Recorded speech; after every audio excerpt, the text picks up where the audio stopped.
On va regarder, Mireille Faugère, ce reportage. C'est tout simplement l'histoire d'une femme qui a décidé de monter sa banque, c'est pas rien, et qui a décidé de prendre un petit peu d'avance. Vous allez le voir, elle est française, elle a pignon sur rue à Paris, mais aussi à Londres. Elle n'est pas norvégienne, puisqu'on a évoqué le modèle norvégien, mais elle a décidé justement de suivre l'exemple norvégien, 50% d'hommes, 50% de femmes. Regardez, c'est tout simplement une femme d'affaires moderne, elle n'est pas militante. Regardez ce reportage réalisé par Germain Andrieux.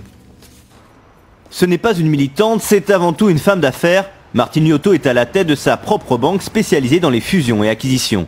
Et ici, le modèle suédois, c'est déjà une réalité. Liotto & Compagnie est une banque d'affaires indépendante créée il y a 10 ans. Et mon conseil d'administration est en effet un conseil d'administration qui a une parité hommes et femmes. Pourtant, la parité n'a pas été le critère de sélection. Martine Liotto préfère parler de talent plutôt que de quotas. Son parcours dans ce milieu masculin reste unique en France, un banquier d'affaires dans un corps de femme.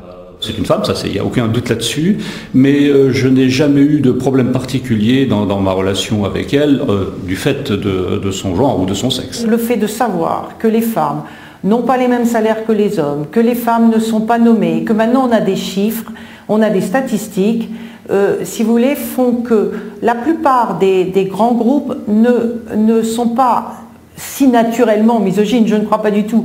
Je crois que simplement, ça n'est pas partie de leur sujet de préoccupation.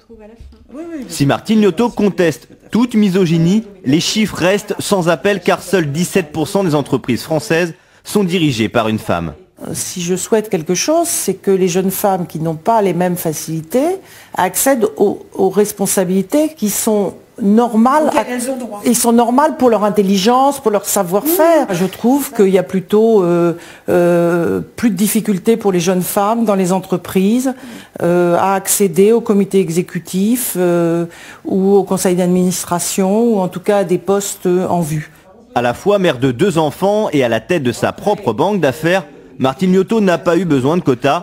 Si aujourd'hui elle défend cette idée, c'est en douceur et surtout pour changer les mentalités. Je pense que les quotas peuvent amener à faire un choix qui est un choix plus large et à ouvrir le débat. Et après, moi, je crois que quand on aura un minimum de femmes dans les conseils d'administration, on n'aura plus ces problèmes. Donc c'est vrai qu'il faut être volontariste.